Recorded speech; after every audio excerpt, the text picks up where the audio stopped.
Republican Texas lawmakers are pushing forward with a controversial redistricting effort that could add to their majority in Washington. And now some Democrats are calling their bluff, raising money for a tactic of their very own, one that some say could backfire on them. News Nation's Xavier Walton is live for us in Dallas. And Xavier, this is becoming a whole game of Texas Hold'em when it comes to this issue. Are Democrats actually talking about fleeing the state to derail this effort? Marky, good morning. Yes, they are, and this wouldn't be the first time. I'm going to get to that in just a second. But the Texas-sized chess match, if you will, continues over redistricting between Democrats and Republicans. Only this time, right now, it is the Democrats' move. The Texas Tribune says the Democrats are fundraising to potentially leave the state to block GOP-backed redistricting efforts. And if enough Democrats actually make the decision to skip town, the legislature simply wouldn't have enough members to function during the special session ordered by Texas Governor Greg Abbott. The only problem with this exit strategy, if you will, each Democrat would face a $500 fine per day and face the threat of arrest. One estimate says lawmakers would need at least $1 million per month to finance their protest. However, deep-pocketed Democratic donors reportedly willing to cover those expenses, which removes at least one hurdle. One analyst tells us breaking quorum may create more financial risk, though, for Democrats. Governor Abbott and the Republicans in the state legislature will say that the Democrats have abandoned their constituents, that they should be dealing not only with the redistricting, but they should also be dealing with, for example, flood relief. So they will kind of use that politically against the Democrats. So that is the political risk that the Democrats have right now.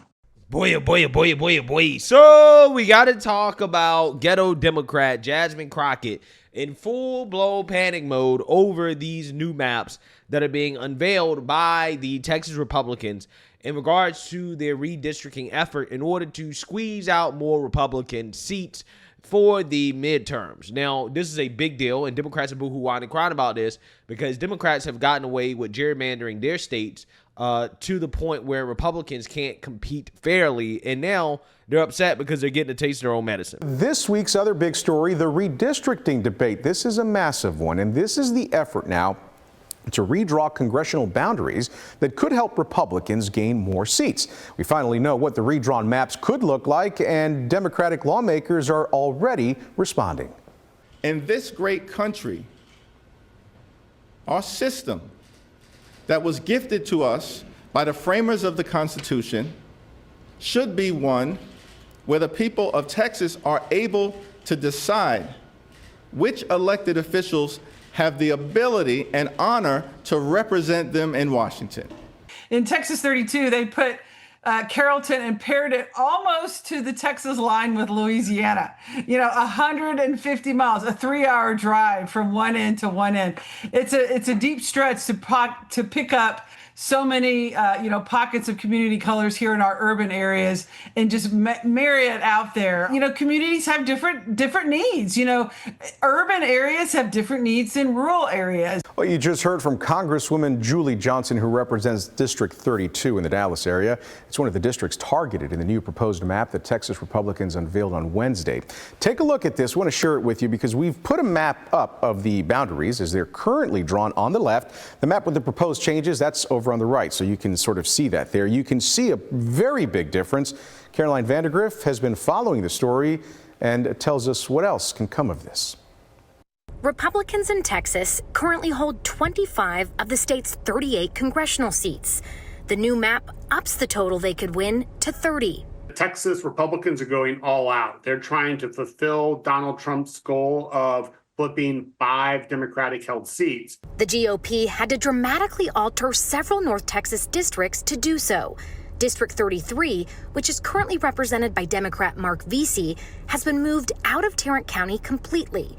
District 32, currently anchored in Dallas and represented by Democrat Julie Johnson, would be reshaped to favor Republicans by shifting its boundary lines and picking up parts of Rockwall County. They've extended some of the districts out into East Texas and into West Texas, where you have more reliable Republican voting bases, meaning that the overall weight of the Dallas-Fort Worth area will be lower. Political science professor Mark Jones says the proposed map would likely cut the number of Democrat members of Congress representing North Texas from 3 down to 1 or 2. Republican political consultant William Busby believes that accurately reflects what we saw in the 2024 election. We are seeing the trend of the voters in the suburbs and in the more rural areas. They are voting Republican. They are voting for Republican principles. And these maps, they reflect the trend and the voting behavior of the voters in the state of Texas. But Democrats say this map is a result of racially motivated gerrymandering at the request of the president. It's the pathway to authoritarianism. This is racism. It is manipulation. It's a civil rights travesty. That was Caroline Vandergriff. The feedback, by the way, at public hearings across the state, including one in Arlington, has been overwhelmingly against redrawing boundary lines. This redistricting process is, as I should say, bigotry, racism, and fascism disguised, camouflaged, and masquerading as politics. Well, at one point, the crowd even booed a speaker who spoke in support of redistricting. As a Black American, Afghanistan veteran, a retired department head of the U.S. Department of Justice, I strongly support the Republican redistricting. I do not want, nor does the great state of Texas or this magnificent nation deserve to continue.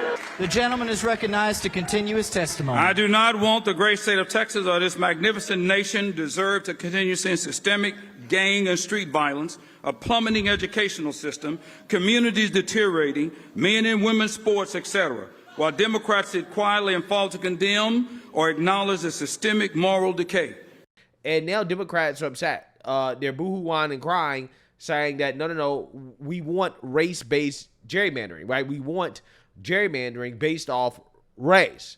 And that is what Democrats like Jasmine Crockett are openly calling for. I am old enough to remember when we fought the current maps, because while 95% of the growth was due to people of color, not only did they create 2 new Anglo-majority seats that are approximately 766,000 people each, y'all paired the 9th and 18th congressional districts, and we had to fight to unpair them. I am old enough to remember that I testified in court about a month ago, and the state took the position that they didn't consider race when they created the maps that we're currently sitting under. I am old enough to remember that this legislature has consistently been found to be intentionally racially discriminatory in the drawing of its maps ever since the Voting Rights Act was enacted. I am also old enough to remember that it was a great Texan that signed the Voting Rights Act of 1965 into law. So, please finish your testimony. To comply with the Voting Rights Act, we should have 60% of the seats that allow people of color to elect their representatives. That would be 24 seats. Instead, we currently only have 14.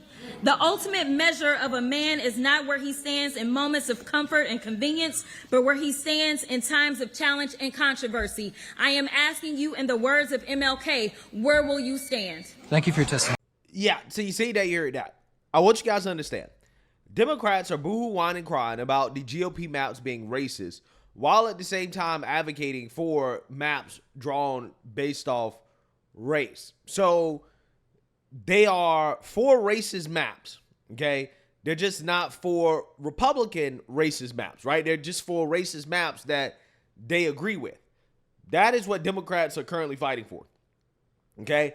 They want maps where you have a bunch of minorities that vote Democrat all pushed together, right? So that these progressives can hang on to their seats. That's what they're really upset about. That's what they're really mad about. And we know this because Jasmine Crockett apparently got drawn out of her seat, okay? Apparently the Texas Republicans drew Jasmine Crockett's district outside of where she lives, which could create some major problems for her when it comes time for her to run for re-election. Take a look. I know that this legislature did ask us as members of Congress to confirm our addresses.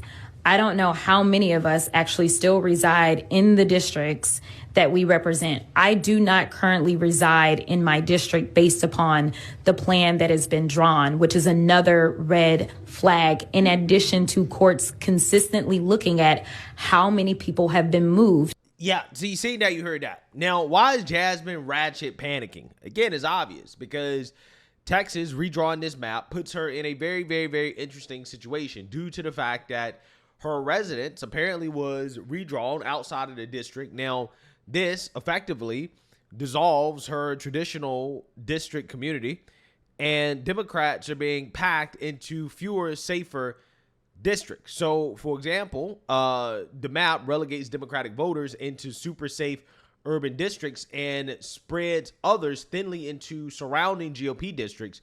This can force incumbents to compete in newly drawn or overlapping areas. So basically, Democrat could be in a situation where they may have to compete with an already elected Democrat for a district, because now with the new drawn lines, there's a lot of overlap, right? So they're basically competing for the same voters, okay? And it also can make it harder for somebody like Jasmine Crockett, who can still run in the district that she currently represents. She still can run despite her home being outside of the district.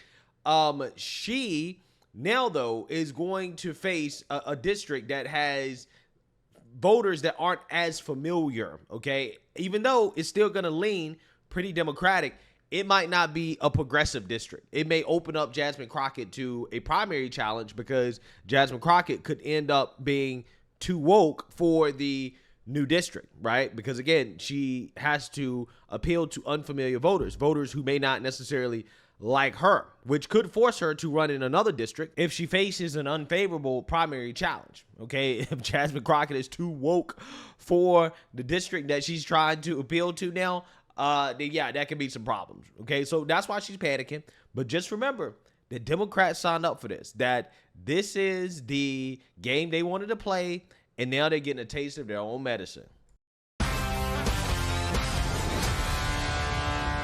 Democrats are in full freak-out mode over Texas' proposal for a new congressional map. If it passed, the map would create 5 districts Trump carried by double digits in 2024 and help the GOP retain their House majority. It makes areas in the Rio Grande Valley redder, packs Democrat-controlled districts, making them bluer, and creates new Republican-leaning districts elsewhere. So, amidst all the freak out, let's take a look at some of the examples of Democrats gerrymandering. Let's head over to the wall. First up, let's take a look at Maryland.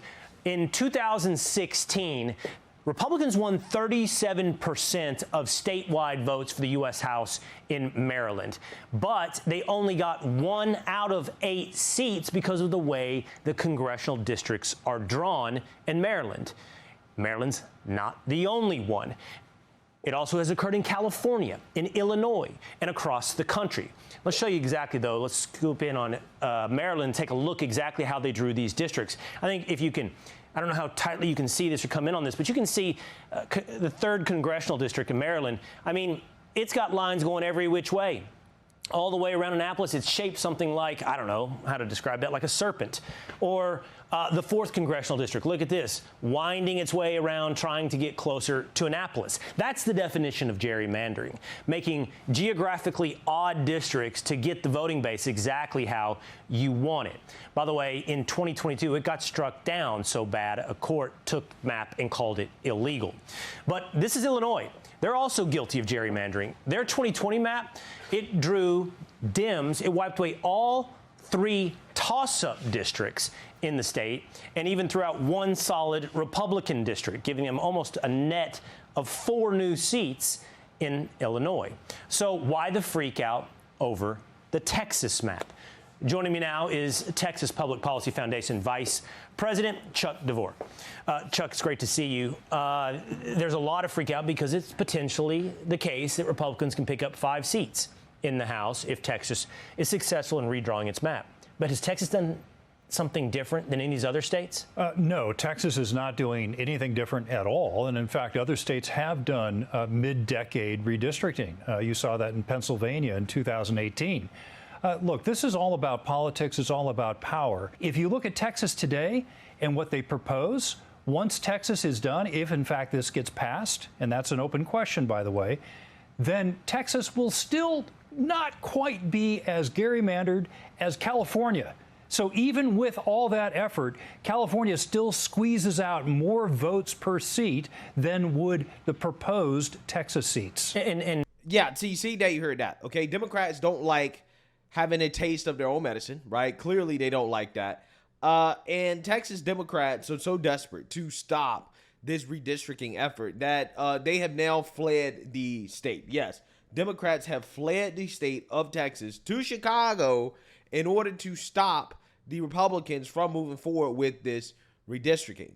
The flip side of this, the catch to this, is that it's going to cost them about $500 a day, right? They will be fined, and this is why they were fundraising in order to pull this move off, because this is basically the only thing they have left to be able to stop what the Republicans are doing. Take a look. There's some big political news this Sunday afternoon here in Texas. Democrats have fled this state and gone to Chicago. We're specifically talking about the Democratic members of the Texas House of Representatives.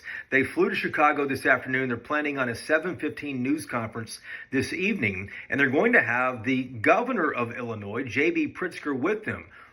Why are Democrats doing this, you might want to know? Well, Democrats are denying a quorum. They're breaking quorum, essentially not letting the Texas House of Representatives meet on Monday as it was scheduled to do at 3 p.m. on Monday, so the House could actually pass these brand new congressional districts. They're reshaping what the congressional districts look like in the state because President Trump wanted Texas Republicans to do that. Texas is the largest Republican state in the country, and President Trump is afraid that the Republicans will likely lose their 3-seat majority of Congress, so he wants Texas Republicans to redraw the lines here and make it easier for Republicans to win 5 more seats. They want to unseat 5 Democratic incumbents here in Texas. So the members of the legislature, they're the ones who have to approve this. Democrats are outnumbered in Austin, but Democrats do have one nuclear option, and that is what they did this afternoon. They could just leave the state and say, listen, if we're not here, if 51 of us, at least 51 are not here, then the House technically cannot meet. It will not have a quorum to meet. So that's why the House members, Democratic House members, took off to Chicago. How long will they be there? They have to be there at least through August 19th if they want to end this special 30-day legislative session. And the House Democratic leader, Gene Wu, said that's what they plan to do. Now, yeah, so Democrats are desperate, right? So desperate that they have decided to flee the state of Texas, right? They're not doing their jobs. They're subject to arrest, by the way, for not doing their jobs. This is what they're doing, right? They are basically trying their best to hold off the inevitable, which is that Republicans are going to pass it, right? It's going to happen. It doesn't matter how much they boo-hoo, whine, and cry. It doesn't matter how much grandstanding they do. Is going to pass. So again, I expect the grandstanding to ratchet up to a whole new level since now they've retreated to Chicago, right, in order to try to stop this from happening. Yeah, this is going to be one of those political battles that they're definitely going to lose, okay? But again, the virtue signaling is going to be off the charts. But hey, let me know what you guys think. Make sure you like, comment, and subscribe. Most importantly, share a Black conservative perspective. Peace.